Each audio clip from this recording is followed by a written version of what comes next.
Welcome back everyone, for those of you that have been here before, and if you're new, welcome to the channel. I just wanted to do an overview of all the options picked on my Bronco. I recently did a timeline video for how long it took to get this Bronco. I'll link that in a card up there, and I'll also link it down in the description below if you want to see an entire breakdown of how long it took to get this, from ordering to the day it was delivered, an entire breakdown of all of that. But the purpose of today's video is I just want to go over all the options that I picked for this build. My last video, a few people commented that they received their builds but they were missing options on it. I was lucky that everything that I ordered for this, it came 100%. There wasn't anything left off from Ford. And also, you'll probably notice there are different wheels and tires on the Bronco.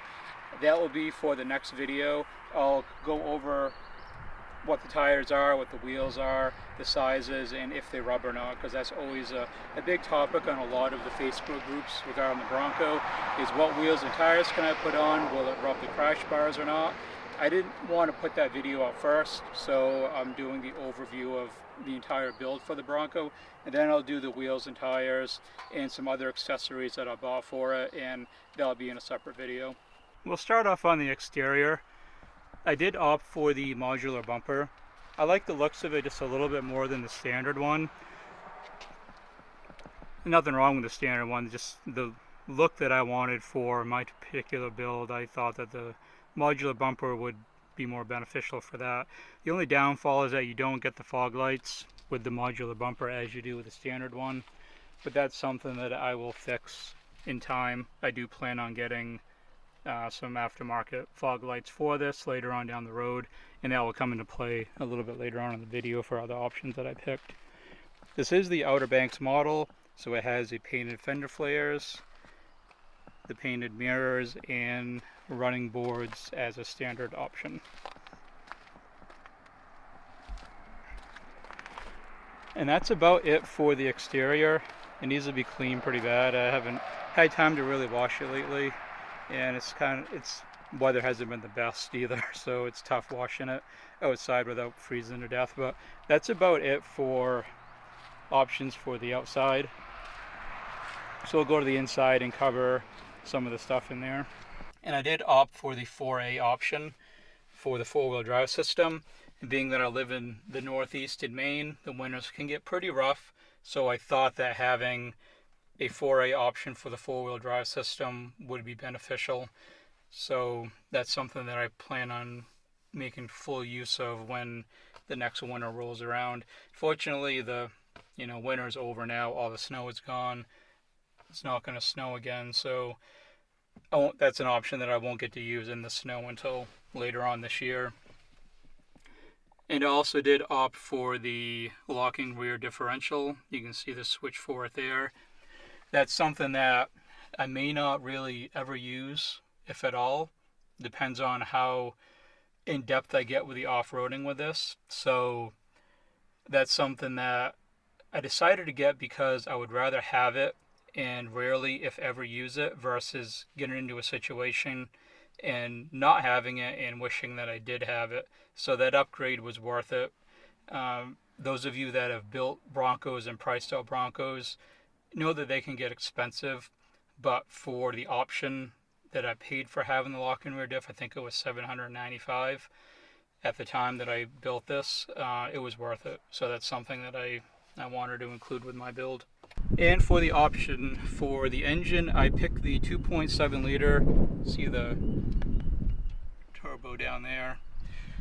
I have nothing against the 2.3. I think it's a great engine, very capable on the Broncos. I just wanted to opt for the 2.7. It was just more of a preference for me. It's what I wanted. And despite the issues that I've heard with the 2.7, I'm not worried about it. I think it was a small run of engines that had that problem, and it's under warranty. I'm not worried about it. If it did run into problems, I'll get a loaner, it will get fixed, and that's how it works for me, for my situation. I mean, these are warranted for quite a while. It sucks having a brand new vehicle with engine problems that you can't drive and it needs to be fixed. But a lot of people don't take into consideration that you're also not paying for it because it's still covered under warranty. It's just the inconvenience of the whole process, which I'm sure sucks. So hopefully I don't run into that, but if I do have any issues with the engine, I'll be sure to update everybody with that information. So that will conclude this video. That's all the options that I picked. And as I said at the beginning of the video, it's linked at the beginning of the video, and I'll have it linked down in the description of the timeline for what this build took if you haven't seen that video yet. The next video I'll cover the wheel and tire package that I picked for this, if there's any rubbing issues with the sizes that I have, and I'll also update everyone on what kind of content I'll be doing with this Bronco. As you saw from some of the options picked, it's not going to be just a pavement princess. I do want to do some off-roading stuff with it, but I'll get more in depth of what kind of off-roading that I'll be doing with it and things like that.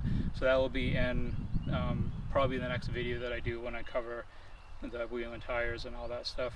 There will be a lot more stuff with the Bronco later on this summer, and a lot more some events that I want to do for the Bronco content as well. I'll also have a lot more stuff on my Terminator Cobra.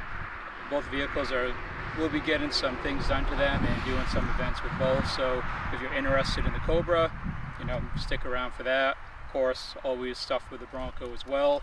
So that will conclude the video. If you did find it informative, and if you're new here, please consider subscribing. If you found it informative, please leave a like. I appreciate everyone that watches. It does mean a lot. Thanks for watching.